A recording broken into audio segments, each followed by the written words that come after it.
What are the issues facing women in the business, and how can they position themselves for greater success? Okay, women in business has been a long history of the issues, some of which I came face to face with when I started business, except that I was more mature since I started business at age 50. But just an idea is not necessarily a business. And one of the reported thing from research is that there's a high rate of business failure among women in business and, business in general, because it was a good idea that really was not a business. Some have turned it around successfully and make the business, some not so good.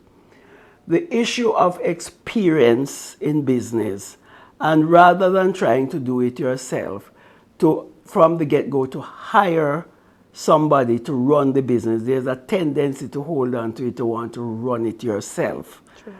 The issue of the resources to support the business, including business finance, is a serious issue even up to now.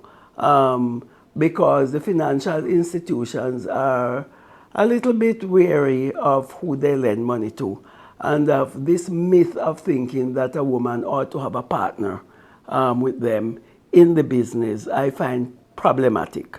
And it still exists. The difficulty with getting business financing is one of those things that plague women in businesses. I personally suffered from it and couldn't get funds from financial institutions, so I was able to turn to family and so on. And so you find a lot of women go through this same kind of issue. And I think the issues are well known, right? But from where I sit, the business of really what you're thinking of, is it really a business? Are people out there willing to buy what you're selling? Because to have a nice idea and convert it to a business with nobody to buy it. Another thing is research as the base. So you must know your audience out there that you're going to be appealing with, regardless of the type of business. Who are going to be your clients? You see, so you find that the failure rate stems from the fact that once you establish the business, it doesn't get off the ground, or it fails within 3 to 5 years because you don't have people to purchase whatever you're selling. Yeah. And just to add to that, given the difficulty with starting a business, did you go through, drafting up a business plan and all of those steps? It's a must. And if you, as they say, if you don't have a plan, if you don't plan, you're planning to fail. Mm-hmm. If you fail to plan, you plan to fail. You must know, and that's what I'm saying, research and everything comes up. You have to know where's the product or service coming from? Where's the skill that you're gonna have? Where's the support, the finances and things gonna come from? You see what I mean? Yeah. So a business plan is essential. And number one, you can't approach a financial institution without a plan. I mean, luckily they are running courses now to train you how to do it. But in my days, it was, you're on your own, right? And a plan is a must if you're going to be starting any business. What influenced you to establish Manpower and Maintenance Services, and what are some of the company services? Manpower Maintenance Services is the child of Caribbean Health Management Consultants Limited. I returned to Jamaica having been away 26 years plus. And I had to I couldn't find any employment. So I created a business to create employment for myself, right? And so the area that I went into was wide open, which was cleaning hospitals. There was a lot my background is health, as you know. There was a lot of complaint about how hospitals were dirty and so on. And with my background, being a hospital administrator overseas, health advisor for CARICOM and so on, I knew the situation. So I decided that was the easiest thing to go into, to offer to the government of the day to outsource hospital services. And so I got into an area where the country was ready to buy what I was offering, which is cleaning, commercial cleaning, janitorial service, commonly known. And that grew from not only just cleaning hospitals, but when word got out that hospitals were being cleaned, then you had private sector companies, homes, everybody started calling. Of course, I did a lot of promotion and so on. And they started calling. So now it's a group of companies. Manpower Maintenance Services Limited Group. We are now formalizing a parent company. So you have Manpower Maintenance Services Limited, which is janitorial, grounds, landscape, pest control, and so on. You have Manpower Maintenance Business Services, which do labor management, human outsource services, as it's called. We manage workers in different companies. For example, you go to different companies, not just cleaning, but servers, bar people, and so on. We supply and manage them. A number of warehouses. So that's Manpower Maintenance Business Services. Manpower Maintenance Sales and Distribution. One of the things that benefited us coming out of COVID is that when nobody could find supplies or enough supplies, we were able to identify a source in Colombia. And so we started flying in gloves, masks, PPEs, everything. Chemicals were being made locally. So from that, selling during COVID, we now open up stores. So there are stores called clean stores now where we are selling all cleaning supplies, chemicals, gloves, boots, PPEs, name it. There's one in Drax Hall. There's one at 11 Collins Green here. There's one in Mandeville on Ward Avenue. And there's one in Montego Bay in Sagicor Center. So I was one of those who benefited from COVID, much as we lost workers and so on and so forth. So we now also have Institute for Workforce Education and Development. We got the award last year from the Gleaner for workforce education, and part of this award that I get now is as a result of that. So we train people for the workforce. We'll take you off the street corner, whether you can read or write, how many subjects or not. And that is my legacy. That's what I'm proud of. To take people off the street corner, clean them up. Because the workforce is on the street corner. And with over 3,000 workers that I have now, I just, school dropouts, deportees, what have you, and we train them. And we get grants for training and so on. For example, we have gotten grants from JCIF, we have grants from Heart, Trust, and what. So the Institute for Workforce Education and Development, IWED, it is commonly called, is now certified as a higher level education institution. The other company is, we are big on corporate social responsibility. So we have Manpower and Maintenance Services Foundation, which we support health, education, and sports. Then we have Empower Women's Group, where we support women and girls, sending them to school and so on.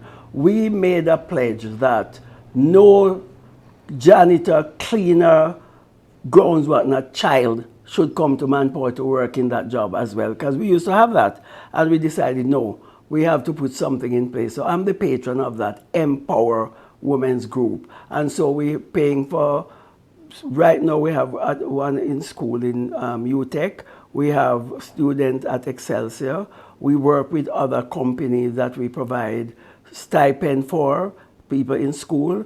We are now working with the Paralympics. We have one student at university that we are paying for. So those are the active companies right now. We are being requested from clients to do waste management. So there's a waste management company that is registered, not activated yet. And also property management. We have a number of properties ourselves, and clients are making the inquiry. So we have a property management company. So these two, we have not activated them yet because you can't be all things to all men. And we normally do a good piece of research, the timing for when to launch those businesses. so that you can see where Manpower is a group of companies. Okay, understood. So I'm not sure if you covered this question, but I'm going to ask still.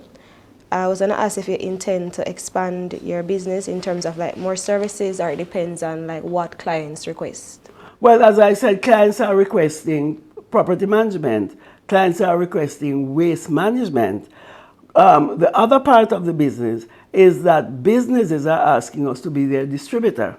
And right now we have contract with 3 distributors where we distribute their products in Jamaica. We actually have one for a chemical called Microfresh out of UK. That was the big chemical during COVID. We signed an agreement and it's going through the process at Bureau of Standards and Ministry of Health now to get us permission to be the distributor for that company. The other big area, we are the distributor for Fuller Pinto out of Colombia for a number of products for cleaning and so on.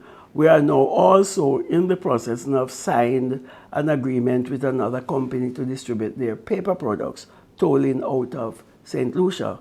And in another week or so, we have another company coming in to explore. Because all these are tied in, and because our business is so huge, not only labor, but we are buying these supplies and whatnot ourselves. And our clientele, we have over 300 and odd clients and 3,000 staff. So we have a ready market for selling the things that are in our stores for cleaning and so on. And so that is how the expansion is taking place. We are doing the research right now because some of the companies that are approaching us to be the distributor wants us outside of Jamaica as well, particularly in CARICOM countries. And that research is underway right now, and it's looking good that we can move into the islands because the companies that are asking us to be distributor for them already are doing some businesses in those islands, but they want it to be coordinated by us. So the future is quite bright in terms of growth and expansion. Having such a large business as you mentioned, how were you able to like run your company and still manage like family life and other external activities? Well, the good thing is that I'm single, and of course I retired recently. But the business is a family-owned business. So I started out with one niece. My son joined subsequently, and other family members, nieces, nephews, what have you. But we don't run it like the typical, Manpower is not run like the typical family-owned business. We don't have any family member feeding at the trough. The only 2 persons who are very active at the management level is me and my son. I retired, he resigned, so now it's being run by an outsider. Don Gittins is the new CEO who took over just about 2 years ago when I retired. I'm now just the chairman. And so there's a wonderful team. The general manager for people services is with Manpower is 35 years this year. She's with Manpower 35 years. She left once and came back. So the management team, the senior leadership team, most of them are there way above 5 years. So it's people who make things happen. So all through this running, the people ran Manpower. Of course, I have put in my number of hours as well. But if you don't have that team, you can't talk about your manager, leader, what have you. You look behind you and nobody's following. I have been so blessed that the team that I've had in Manpower over the 30-odd years that I ran it and stayed there, a number of them, people who came in as janitors are now managers, right? Because the way I operate, I only set the example. Treat people properly, pay them properly, be there for them. We have a slogan, if you're sick, we look after you, if you die, we bury you. That's all, and that you find our turnover is very small. So it's people. I always tell people, Manpower is not about me. I'm out the picture, no, I'm only the chairman. But the staff, not only the senior staff, from the janitor right up, any one of them can run Manpower because we share information with them.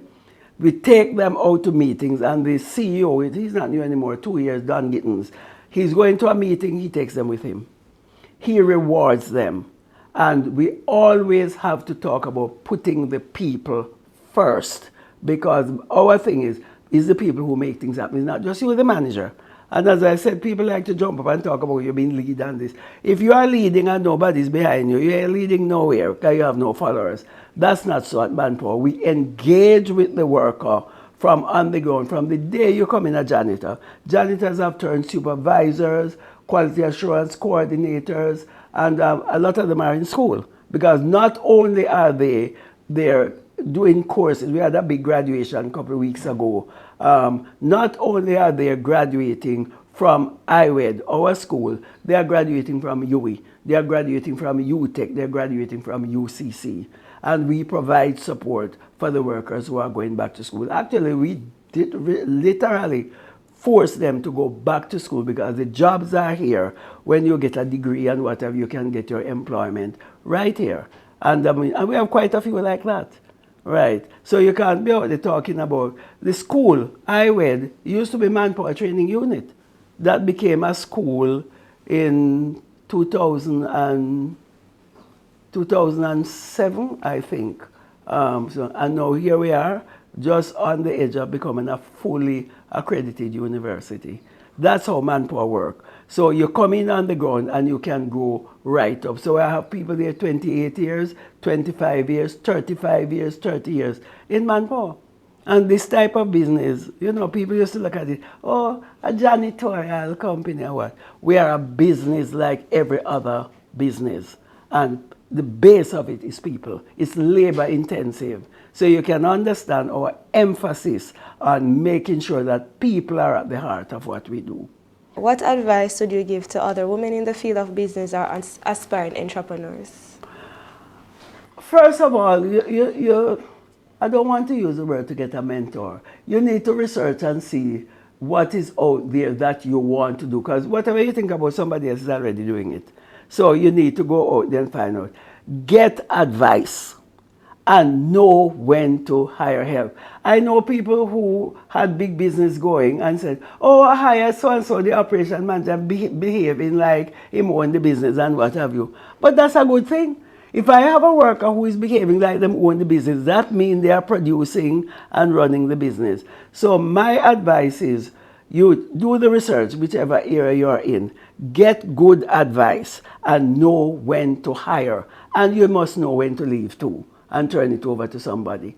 It took me 5 years to find the appropriate person to take over from me, to break the back of family-owned, family-managed. Nobody from my family is managing anything in Manpower now. Manpower is being managed totally by external people. So once you lay that foundation and you can grow on it, remember the people who you are working with. And as I said, I emphasize over and over and over again, know when to get help, because you alone don't know everything. Get help. And that is something I find people say, oh, but when I get, they're gonna call. No, know when to get help and know when to let go. When I walked away from Manpower, so many people said, and Audrey, yes, I give it up. I have other things to do. The garden you see here, I bake and feed my staff, I cook, I do everything. I am done with running a business, right? And I get the reward because I have so much. If you see my bio brief, the amount of awards that I've gotten, and I share them with the people because it's the people who is at the base of what I do that make me look good and allow me to achieve. For example, healthcare. How could I be alone go out there to go clean a hospital? We thought janitorial service in hospital is healthcare, you know, it's part of thing. It's people, right? Training the people to do the work. That's why you see they're talking about in health, because my background is healthcare and workplace education is what I'm saying. Too many people take people and things and forget about modern things are changing and what have you, and to bring them back for skilling, reskilling, upskilling, and so on. So that's when I look back at the reason for getting, this is one of the awards that I appreciate more than some of them in the past, and I've gotten plenty. But this one is special. At this age, in retirement, to be recognized for the work that I do, and excellence in health. I mean, when I read the thing, I said, they're really talking about me, but I've put in the work. And I have relied on people for my support. And so that's where I am today. Now retired happily. I still give some service. I work mostly with the Training Institute now. And I don't go near the office. If they call me to a meeting, I decide, do I need to go there or not? I leave them alone to run the business, and they pay me my retirement money monthly. Leave them alone. Know when to quit. And I've done that. So this award is like icing on the cake to know that at this stage of my life that the Women Bureau of Women's Affairs to honor me with an award like this at this stage of my life. It's a good feeling. I'm happy. All right, so you basically touched the final question I had, because I was going to ask how you felt having received the award from the ministry, and you had Yes. mentioned before that it was the people who, allowed you to reach where you're at. So I'm not sure if you want to touch anything else. Yeah, well, as I said, when I got the letter, I was quite surprised. I said, somebody really remember that I'm out here? And then when I got excited is when I got the award and saw that they're talking about excellence in health and work and workforce something. Which is the two areas of emphasis in my life. I'm a health person, and I created these jobs for this big workforce. So this is really, really what, as I mentioned, and I know I'm repeating myself, one of the awards among the many that I cherish, because this is really making me feel good about the work that I've done throughout the years, culminating in retirement to be getting an award for it. It doesn't come better than this. Our Today, inspiring your tomorrow.